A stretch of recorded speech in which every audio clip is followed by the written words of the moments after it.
Aloha and welcome to the premiere edition of Yakamashii, talking story, making noise, laughing a lot with yours truly, Kathy Collins and friends.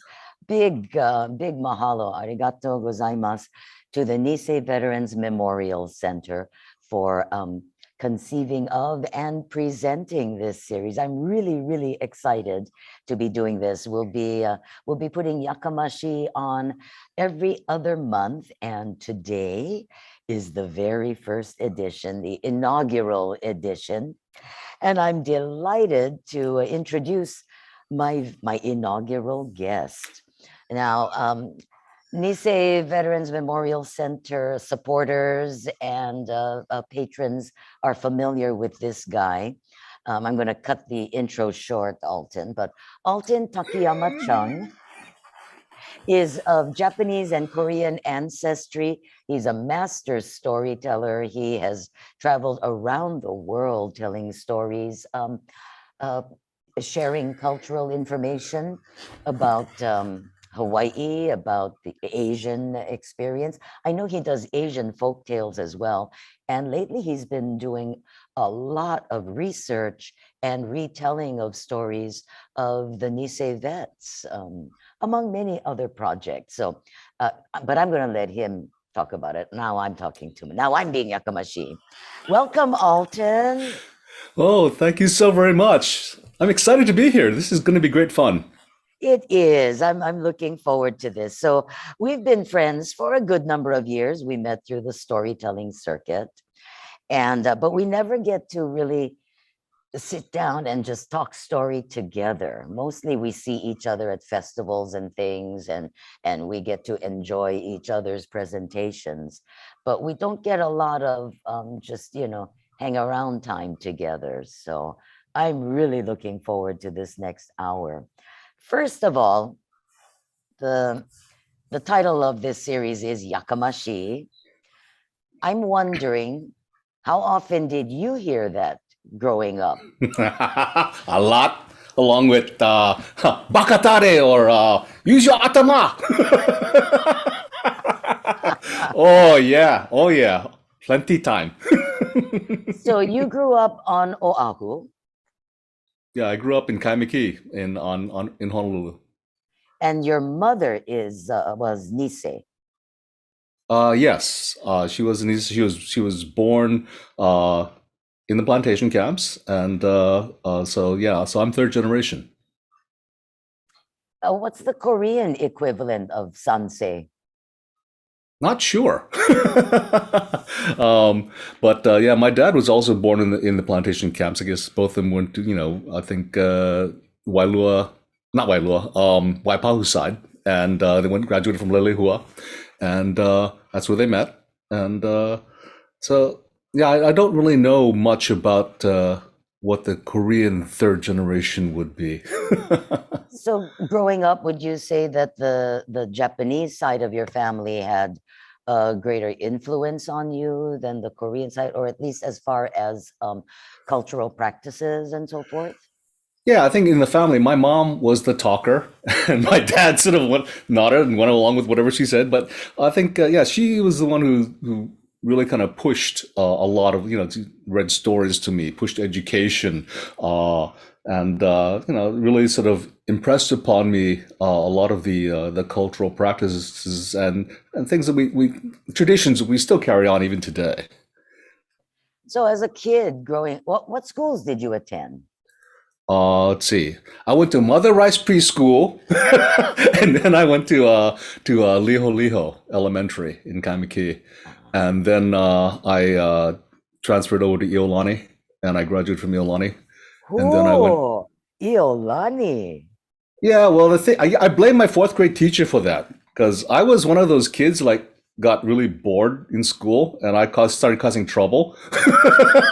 So my fourth grade teacher basically said, this kid is bored. He needs to go do something, get something more, keep him out of trouble, more essentially. And so I'm very grateful that she did that. It really changed my life. Because I would frustrate my teachers, no end. I remember my fifth grade math teacher. When I'd sit there and pay attention, okay, I get an A. If I got bored, I started looking out the window doing something else, I get a C. And he was going nuts because he see my grades bouncing all over the place. But I think so. I was fortunate in that respect, more than anything else, and I'm grateful for that because it really did challenge me, and got to the point where my parents were getting kind of worried about me because I'd come home from school, go in my room, and start working on my homework, come out for dinner, go back to my room, and that's they never saw me again. But it was hard work. I mean, I really you had to really apply myself to go and just kind of keep up with everyone else. Wow, I see. I had no idea. I didn't realize that you had attended Iolani.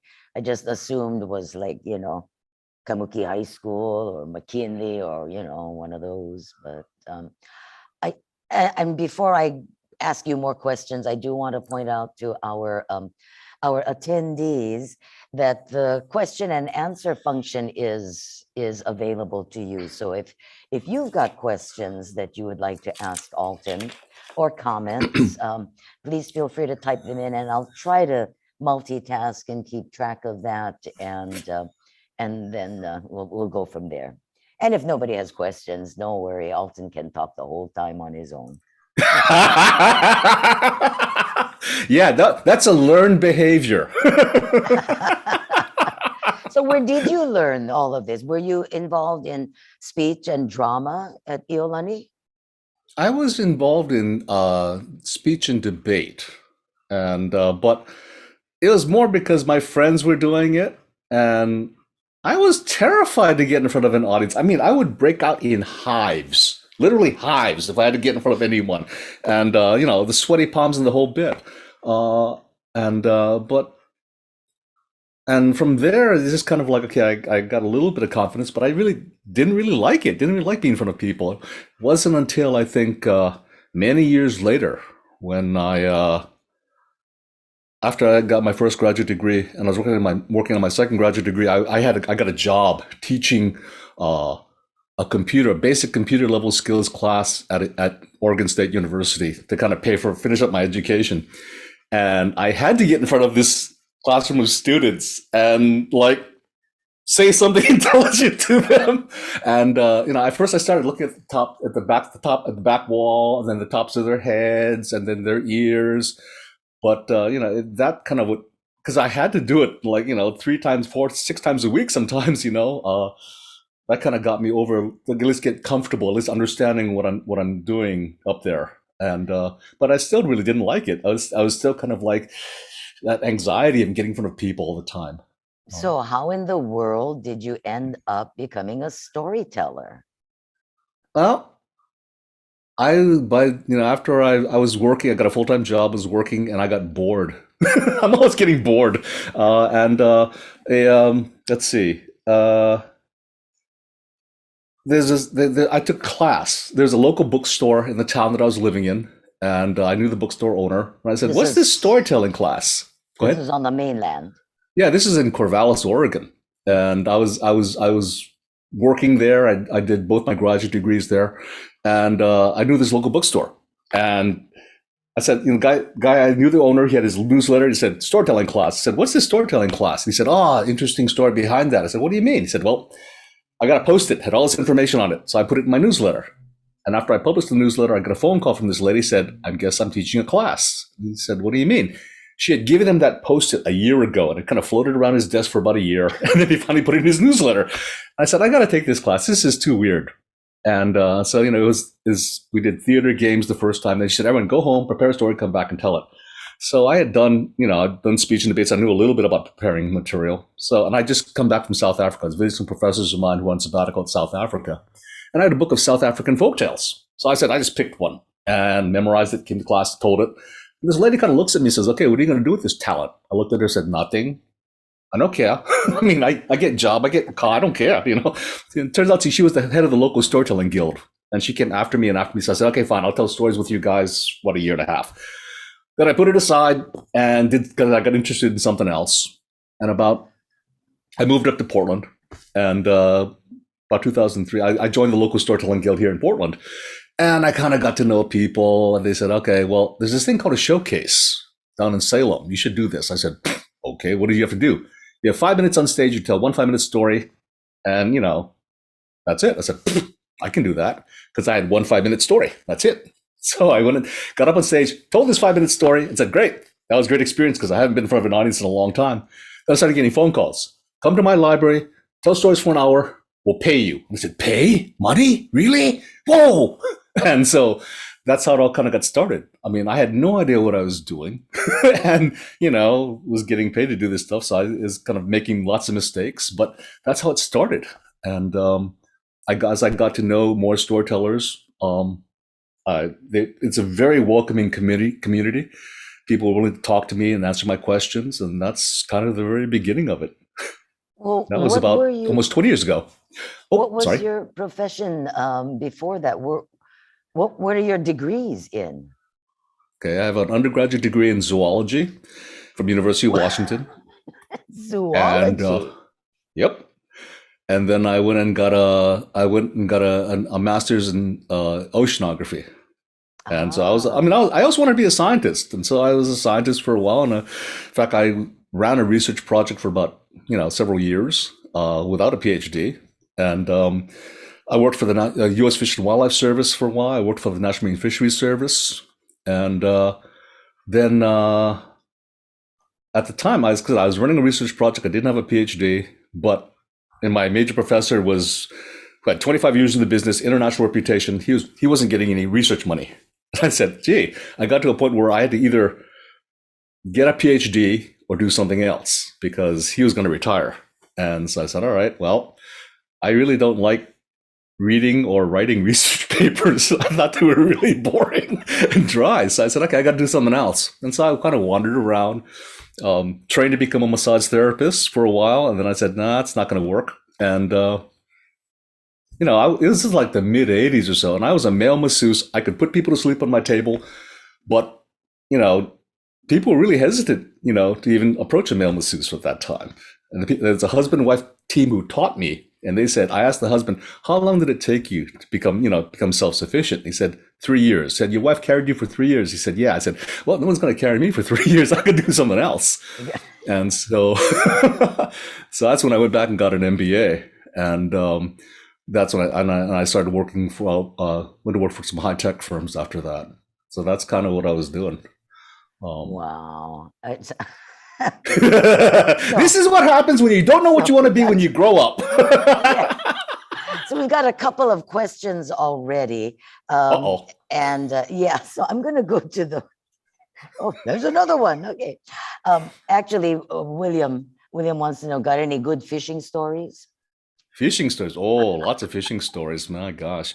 I did my research for my thesis off of the coast of Washington, Oregon during, and looking for salmon. I was after distribution and for salmon and correlating that with physical oceanographic parameters. And it was the first time we even talked about this thing called El Nino. And, it's kind of it has been happening for a while, but this time we're actually documenting it. And we saw all kinds of species that you'd never seen before, way up in the Pacific Northwest, tropical species like mola mola, these sunfish, huge sunfish, which you've never seen before, thresher sharks, which, usually warmer water species, but because of all that warm water was coming up the coast, amazing things like that. And things were, we had a big purse seine because we wanted to go and sample the whole, this chunk of water looking for salmon, seeing where the juvenile salmon is what we're looking for. And all kinds of stuff would come up in the net, like tons of jellyfish, and sharks and all kinds of things. So it was a playground for me because I love looking at all these creatures and running around and taking pictures of them and things like that. So yeah, good fun. I would think with degrees in zoology and oceanography that you would be telling lots of stories about that. So Susan has a couple of more, serious questions, good questions. What are the basics we need to know to become an effective storyteller? And is an advanced degree, I think she's asking if an advanced degree is necessary to become a good storyteller. Well, if you can tell a joke, you can you're telling a story. Right. Someone asks you, hey, what did you do? What happened to you today? You tell them your day. You're telling a story. I think everyone can tell stories, and I think there are a couple parts. One of them is the story itself. Typical story has a beginning, a middle, and an end. Beginning there's some kind of problem or issue, and in the middle things go from bad to worse, and at the end things are resolved. The solution is found. And then some kind of transformation. And from then on, you decided that it's not a good idea to go walking down dark alleys in the middle of the night, something like that. So there's the story part of it, but there's also the performance part of it. It's the embodying of the story and realizing that it's not just words that you're using, it's also gestures, it's your facial expressions and your body. You got all of these things that you can utilize to go and tell stories. And I think to be an effective storyteller, it's a matter of, first of all, having a good story and then trusting the story and, letting yourself go and get into the story and become part of the story, embodying the story. To me, those are the things that if you're excited and you're enthused about something, it comes through on multiple levels and people get that. And it's all about, in essence, storytelling is about connection. It's connecting with the audience and, making sure, the eye contact and just being present. Those are the essence of storytelling, in my opinion. I think that's excellent advice. And I should point out to our attendees that Alton has served in leadership roles with the National Storytelling Network and other more localized regional groups. So he knows what he's talking about. A thing I would add too is that, because when I first started with, thanks to Jeff Gear, performing or participating in the Talk Story Festival on Oahu, it was a number of years before I felt like I could call myself a storyteller. I kept saying, well, I'm an actress and, I prepare a script and then I put on this persona but so I'm not really a storyteller. But I've come to learn and realize that, almost all of us are to some degree, at varying degrees, storytellers. We all know somebody in the family or in your group of friends who just, man, that guy tells great stories.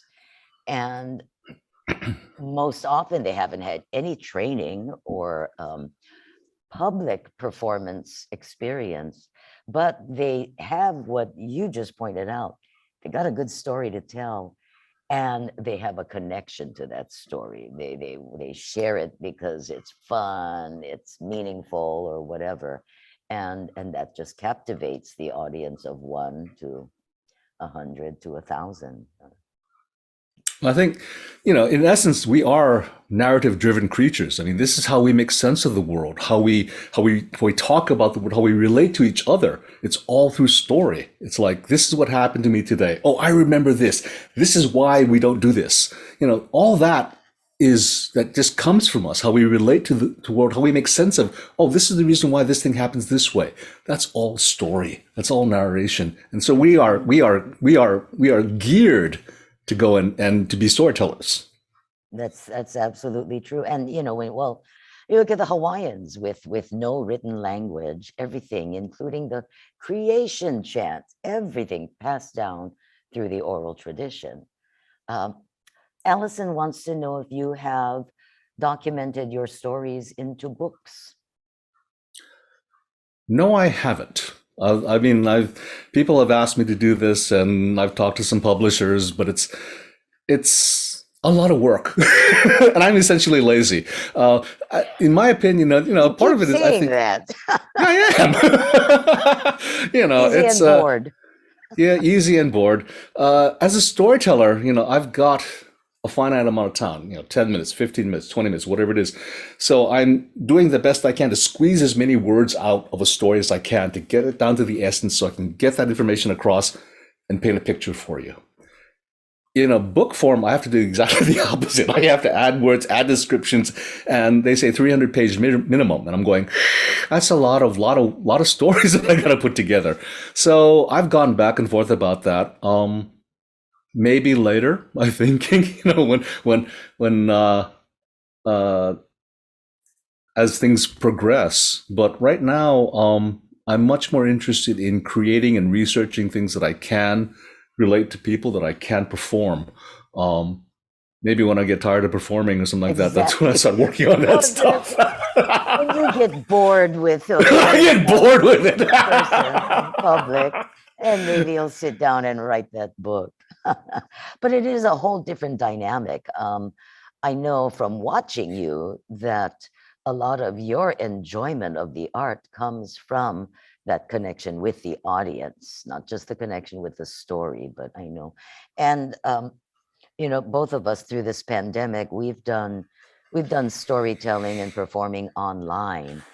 And yeah, like we are now. And uh, I've watched several of your presentations online, including when you spoke for the Nisei Veterans Memorial Center annual dinner.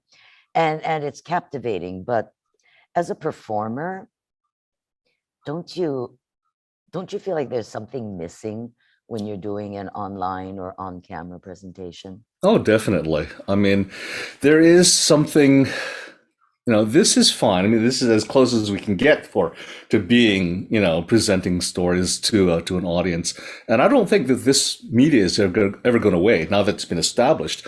But there is something magical that happens when you're actually in front of an audience and or in the room, you're connecting with people. There's this energetic thing that is going on. You can feel that give and take with the audience. You can when you're telling something, and all of a sudden you can hear them laughing, or they gasp or something like that, and you say, okay, hold. Then you're connected. You're saying, okay, I'm going to hold this line, hold the line, now deliver the line. That kind of interplay and is missing. It's another dimension that it's harder to get in this type of format, because I'm talking to a little tiny dot here, a glowing dot, and I'm assuming that I'm like there's someone just on the other side of the camera when I'm performing this way. Where it's different when you're in front of an audience and you can feel they're looking at you, you can feel that interaction, and it's much more energizing because of that. So as a performer, I can feel that, and I believe as an audience member, you can feel that too. So yes, things are beginning to open up. I'm getting more bookings for live in-person performances. And the whole feeling is very different. I mean, when I went to the Timpanogos Storytelling Festival last September, it was the first time I'd been in front of an audience in like 18 months, and it was scary. And Yeah. all of us, we were standing down behind backstage saying, "Gee, I hope we remember how to do this, because we're so out of practice. We're a little rusty here." But getting in front of that audience, you can feel that it just it was the difference was huge. And once you got onto that bicycle again, okay, now, yeah, this is how it kind of feels, and yeah, we can manage all this stuff. But initially, it was terrifying. It was like I was starting all over again. But I had to go and trust the story and just kind of say, okay, done the work, trust the story, here we go, and Work, yeah. it's going to work. No, but I completely empathize with that. I understand. I went through the same thing on a much smaller scale, but I finally a few months ago got to go up to Kamehameha Schools, Maui, Cool. and tell stories for sixth graders, which had been an annual thing for me until the pandemic. And same thing. I was feeling like, gosh, I know I used to love this, but I hope I remember how to do this. I hope the kids don't start, throwing things at me. But it does come back. And having been in radio for most of my adult life, those are the two different aspects of the performing that I do.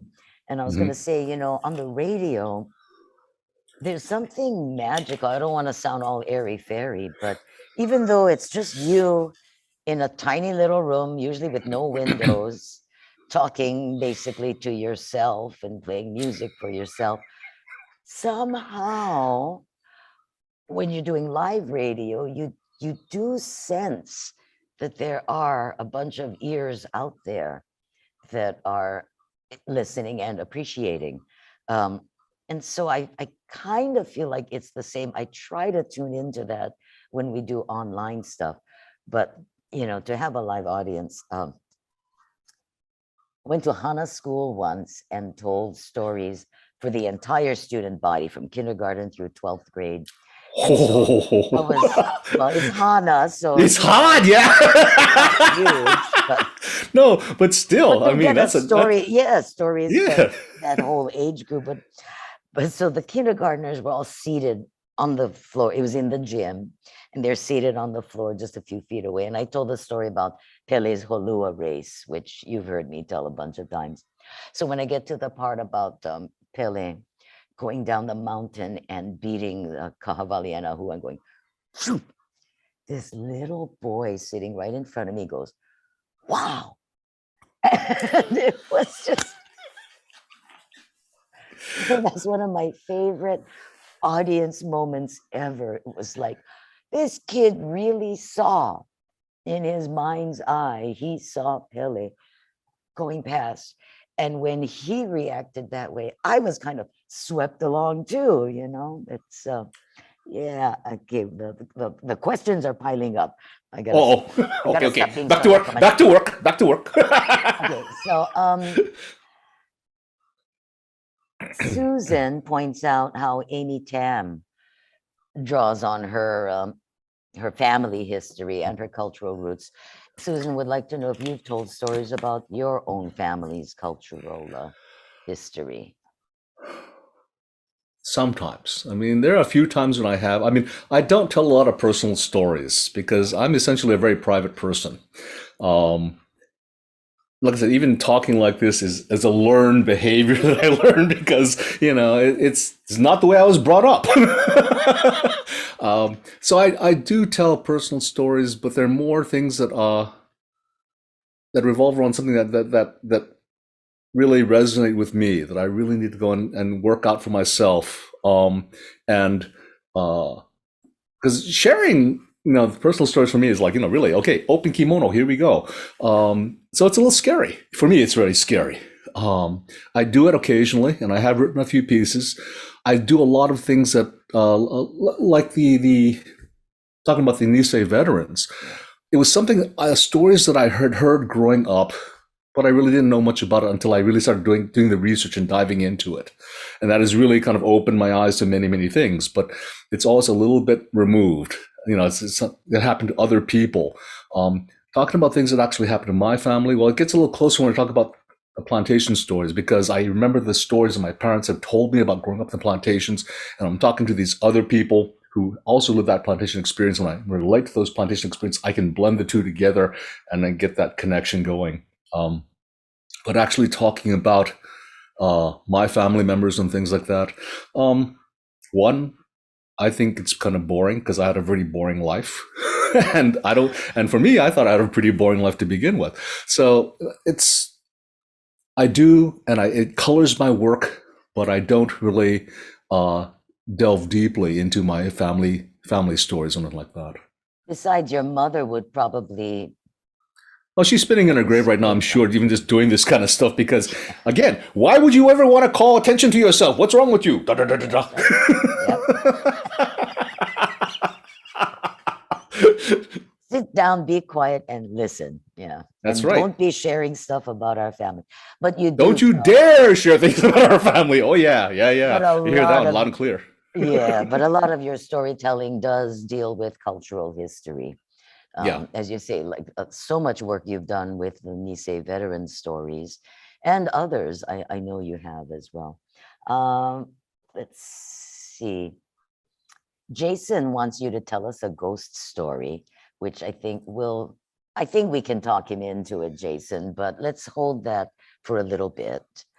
Hester says, some of your stories are so intense. How do you keep sane? Or maybe not. That's what Hester wrote, not me. But I was gonna comment. Why would you say yeah, obviously you're a little bit off kilter. You gotta be Yeah, otherwise I wouldn't be to doing tell this kind of stuff. stories. Yeah, because you sit there and go, Exactly. oh, like a luau, like a luau. Okay. Part of it, some of these stories are very. I'm attracted to telling difficult and hard stories. I don't know why. I find that fascinating. But part of it is also when I bring these stories, it resonates something inside of me, and this is what I listen for in myself.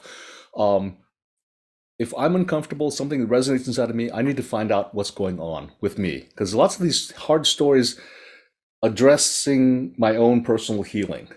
And so it brings stuff up for me, and I need to figure out, it's shining a little spotlight on these things I didn't want to look at in my own personal life, and I want to find out why.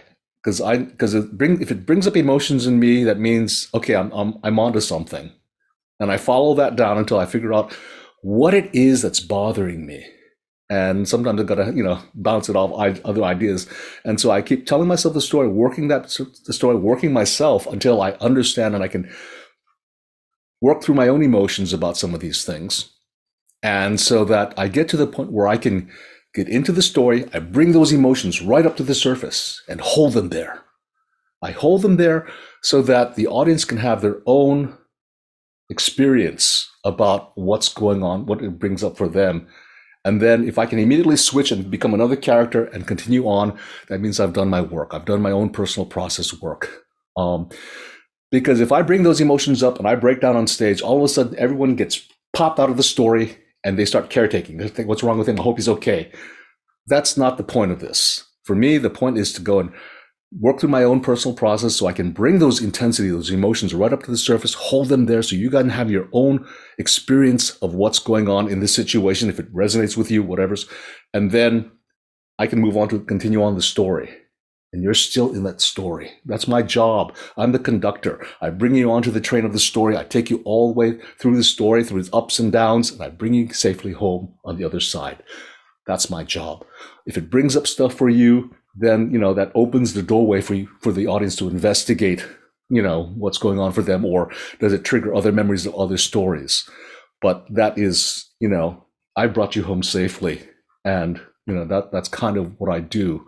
So it is a hard thing to do, but it's also very meaningful for me because when I read some of these first-hand accounts and things like that, it touches stuff and it stirs stuff inside of me. And that's what I watch. That's what I look for. So if I know if it's stirring up something inside of me, it might stir up something in other people, bring up other things for other people. And it's up to me to make sure that I've done the work so that I can do that. What are your favorite kinds of stories to tell? Comedy, tragedy, ghost stories? Yeah. Yeah, All I of love all that kind of stuff. Yeah, because I originally started telling ghost stories because it was a part of the culture that I grew up in. Everyone had ghost stories, and as a kid, I was terrified of ghost stories. I didn't want to hear it because my imagination was so I would see things moving in the dark, and I'm going, yeah, I don't want any of this stuff.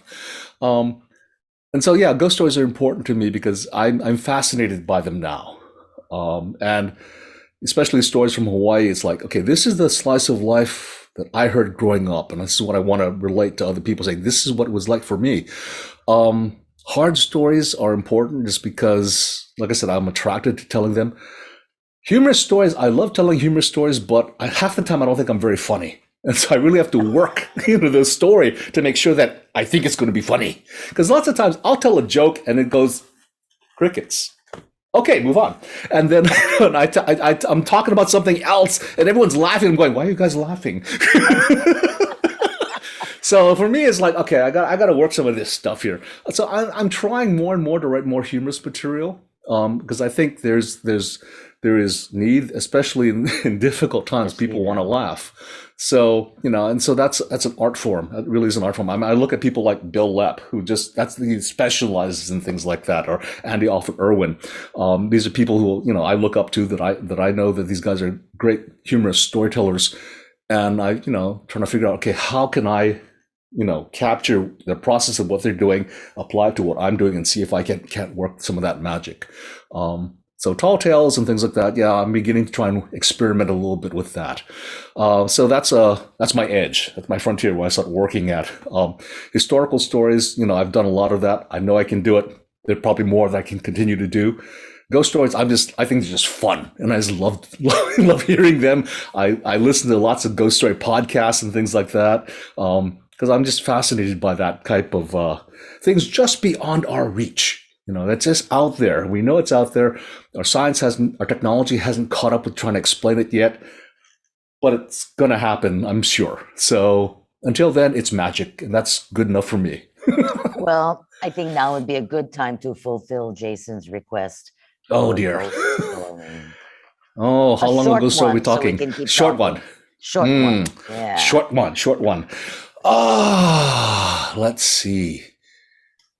Okay. Here's a short one. It's one I tell a lot. It's one of the shortest ghost stories I know. It comes from Lafcadio Hearn. It's the faceless ghost, the Mujina.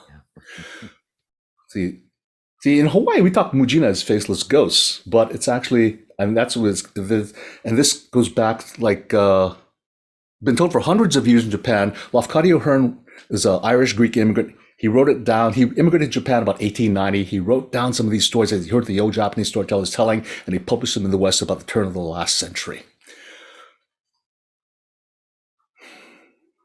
On the Akasaka Road that runs through Tokyo, there's a part of that road that's called the Kii no Kunitsaka, or the slope of the province of Kii. A long time ago, before there were streetlights, before there were rickshaws, any kind of wheeled carts, there was the section of the road that people would avoid.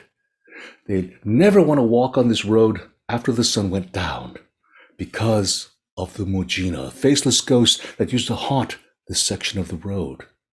On one side of the road was walls of a lofty imperial palace. On the other side, the road sloped down to this pond, this moat, and rose up to some gardens. The last man who saw the Mujina was a merchant from the Kiyobashi quarter, and this is a story that he used to tell. Late one night, he was hurrying up the Kii no Kunitsaka when he came upon a young girl, a maiden, weeping by the side of the road bitterly.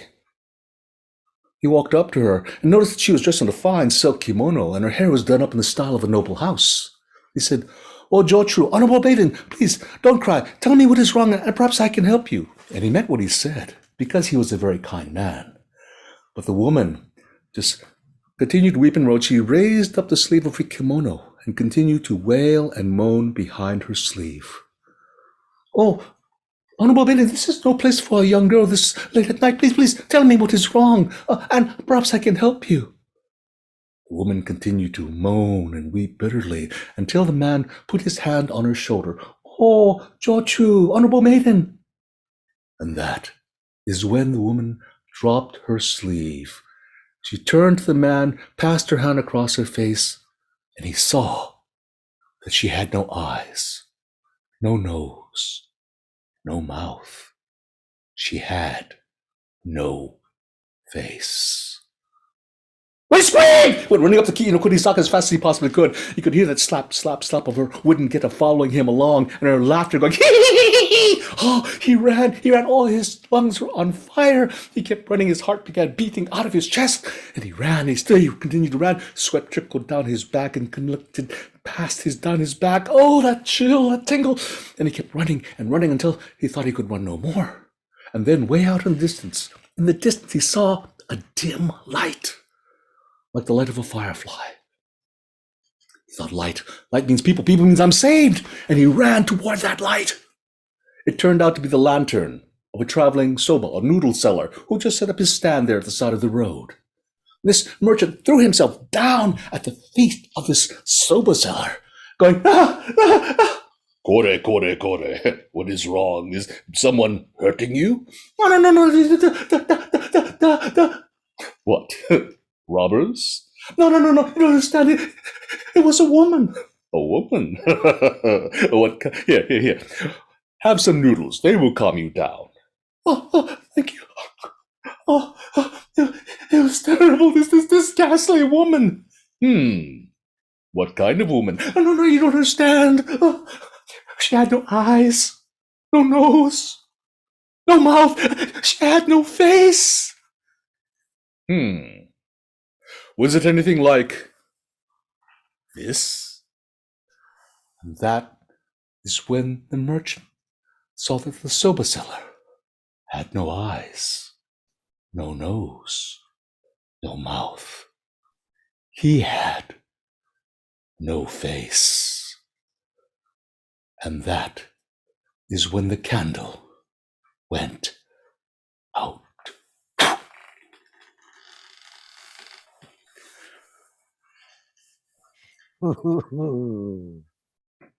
So a short ghost story for you.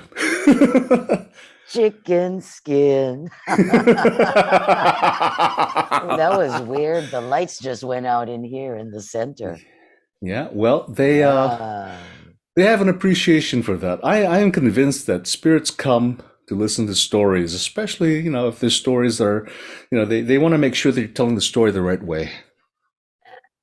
Well, I'm sure they're very pleased with you. Jill asks if storytelling is a common profession in Asian cultures, such as Japan, Korea, etc. I think there's a long tradition of storytellers. I mean, there's the Kamishibai storytellers, the scrolls storytellers. There's the Roku storytellers in Japan, where they dress in black and they kneel and they tell the story from a kneeling position. In China, I mean, there were trade routes, and I visited one town in China which happened to be at the crossroads between an east-west and a north-south trade route. And everyone coming through town would tell stories because, that was the entertainment. What was the news? What had happened? Well, here's the story I told you. And the people, the villagers in this village, they heard all these stories and they started collecting the stories. And some of these elders know hundreds of stories because they've been told and told and told in this village. And now it's finally been recognized as a national treasure. But so stories have been passed on, for hundreds of years. And the folktales that we get, that's the reason why folktales have survived for so long, is because they touch upon a certain thread of universal human experience. And they have lessons to teach or whatever it is. And they've continued to be polished and continue on even to today. So some stories, hundreds of years old, especially in cultures in which they have no written language, they're only oral traditions. That is how the culture and the behaviors and the socialization are all passed down through stories, dance, chants. And so, it's a wealth of things. So I think that about every culture has some way of collecting and have some kind of oral history. They, things that may have changed around, but I think those oral histories go back, to all of human existence, I believe. I'm sure you're right. And what's fascinating to me is the similarities between the folk tales of different cultures. From opposite sides of the globe, you find the same basic stories, and each culture infuses their stories with their their deep basic beliefs, their history. All of that informs the stories. And stories travel. You'll find elements of Little Red Riding Hood stories in China, in Korea, and you'll see. There's a story called Grandmother Tiger that I did some research on for a school that wanted to do some research on this stuff, and similar motifs, same kind of characters, but different ways, because each culture has their own cultural motivations of the characters and things like that, nuances in behavior. And it's essentially the same characters, same stories, but difference as you go across the Asia, you find the same motif in all these different cultures. Well, it's like the fool stories. Yes. Every culture has it, whether it's Foolish Jack, Silly Saburo, and I used to do a Nazruddin. Fijian one. Yep. Yeah, it's I'm seeing more questions coming up. Oh, Jason said, "Ooh, chicken skin." Thank you for that little story. And Susan says, "Alton, you are a very animated and expressive performer." Well, thank you. I Yes, appreciate you that. are. Yeah. Well, that speech and debate helped you out, Yolani. Well, I When think you were part of it. when you were a child, though, before school or primary grades, did you do a lot of play acting as a kid, or how some kids will they'll get together and they'll like when you play cowboys and Indians and stuff, right? But Oh yeah. did you enjoy that kind of thing? putting yourself into different characters, different roles? Not so much. I mean, we used to play army a lot, try and shoot each other, all kinds of different things. Uh, uh, I used to get together with a close friend of mine, friend of the family. We used to, pretend that okay, we're off in outer space and we're shooting aliens and things like that. We make a little tent, a blanket fort, and we get our guns and we start shooting aliens and things like that. Make up stories as we go along. Um, Now, this is something my parents told me. I mean, I don't remember, but they said. I mean, I don't think I could even read yet, but I get comic books, and I look at the pictures, and I start telling myself the story of what was going on, without being able to read any of this stuff. This is what they told me. They got photographs of me doing it. So I said, I assume that's what it was because I wanted to be entertained, I guess, or something like that. So I made up my own stories by looking at pictures. Entertain yourself. That doesn't surprise me at all. Yeah, well, no one wants to play with me. I guess I go eat worms and tell stories to myself. And you have a sibling, you have a brother. Yes, I do. You weren't an only. I was an only child, and I do remember making up stories and plays, and my parents, bless their hearts, would turn off the TV and sit, and they'd watch me do I'd play all the roles, of course, because it was just me. I remember putting on a whole circus for them one time after seeing her, and but yeah, I lived a very rich fantasy life as a child, and like your parents, my parents, my dad always used to say whenever, because I was into high school drama theater, and he would just shake his head and say, I don't know why you want to draw attention to yourself. But he and my mother would come to see every performance, and yeah, first time I was on the radio again, he couldn't understand my career choice, but it was on. I did the graveyard shift one night, and he stayed up, listened to me on his little transistor radio. Oh, he must have been so proud. I don't know if proud was the word, but he wanted to. No, He it's was great. there supporting me, Yeah, it's fabulous for them to show up and do all those things for you. That's great. How is your dad? Your dad is still alive. Yeah, he's elderly now, and like I said, I every 4 to 6 weeks I pop back. I'm on the mainland right now, but I'll be back in Hawaii in a couple weeks, and I'll be there for like 4 to 6 weeks. And my brother and I keep swatching off, taking care of him. I guess football season is over, so he has to kind of wait. He'll suffer through baseball season. But he can't wait till football season starts again. That's his sport. So we keep him at home, cook whatever he wants, and kind of like make sure he gets to all his doctor's appointments. Do you tell him stories? Uh, Not so much. I mean, when I first started out, and he could get around. He came to whenever I performed in Hawaii, he'd come like to Jeff's Talk Story Festival. He came to that. I remember meeting your dad at one of your performances. Yeah, that was when I was first starting out, and I think whenever I was performing in Hawaii at the time, he'd tag along. But as he got elderly, getting harder and harder for him to get out and around. So no, he hasn't been to a performance in a while, and but that's fine. I mean, he's seen me perform before, and okay, he's moving his mouth again. Well, I remember meeting him at one of the festivals and saying, "Oh, you must be so proud of your son," and he was, yeah, yeah. Might not understand either. Why he's doing that, I don't know.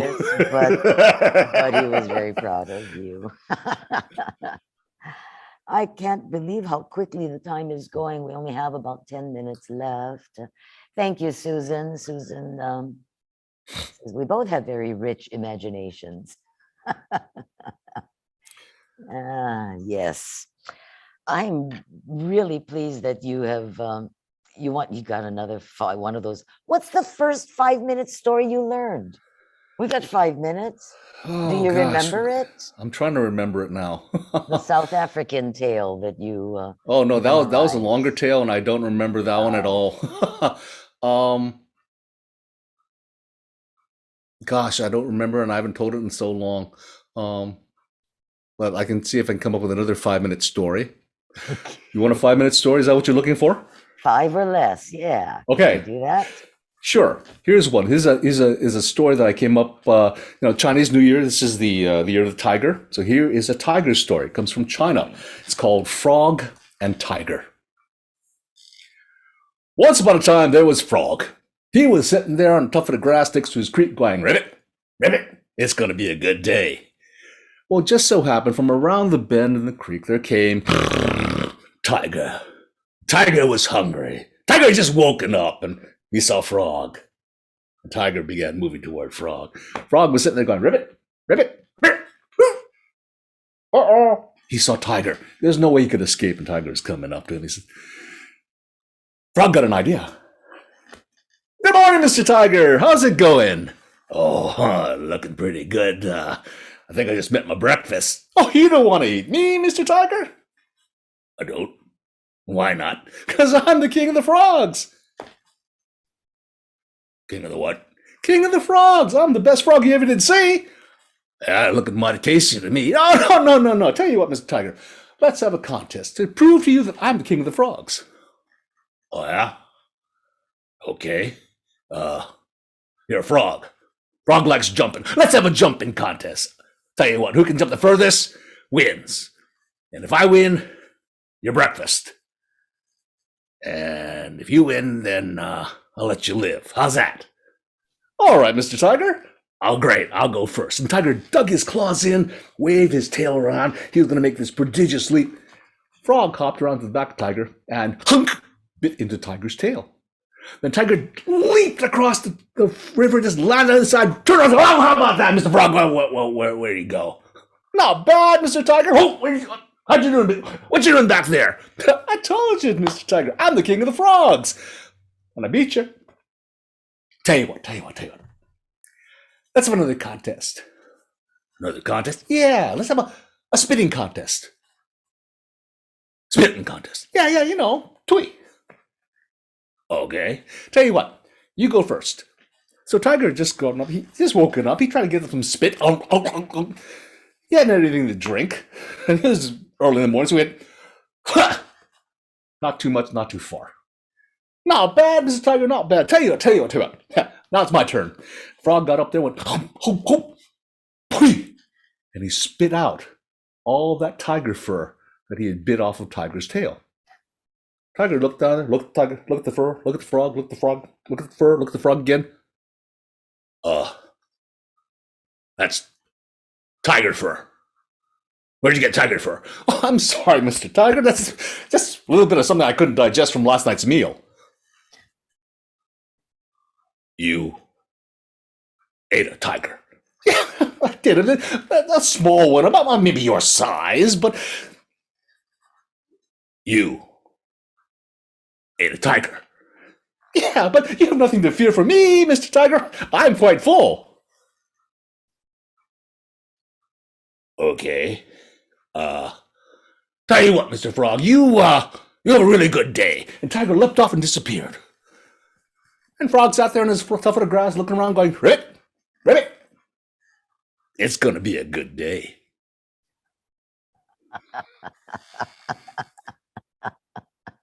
That was a delightful story.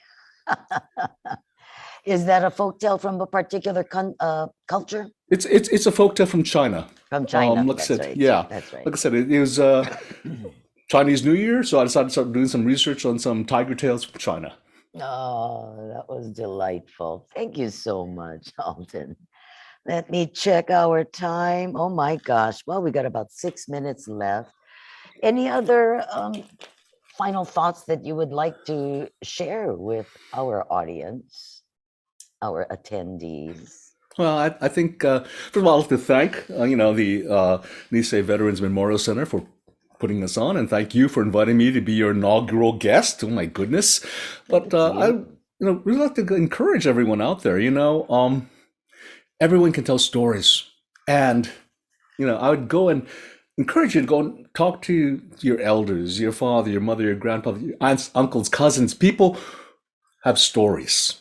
Ask them to tell you their stories. Tell them about things, what it was like for them growing up. Because once people go, they take their stories with them. And these are your family stories. You know, collect them, write them down, record them digitally. Our phones can have a recording function now or video function. Just set it up, let it run, and capture that. Because, like I said, once people go, they take their stories with them. And maybe not so much for maybe you or your children, but maybe your children's children might be curious about what it was like back in the good old days. Um, and like I said, the little tiny things that are precious to you, I'm sure will be found to be precious to other people in your family. So I highly encourage you people to go and gather your family stories and share them with each other. Thank you. Because how often have we said, gosh, I wish I had asked grandma, grandpa, mom or dad about this or that. And once they're gone, as you say, their stories go with them. And you're right, in this age of technology, it's so easy to record things and preserve them.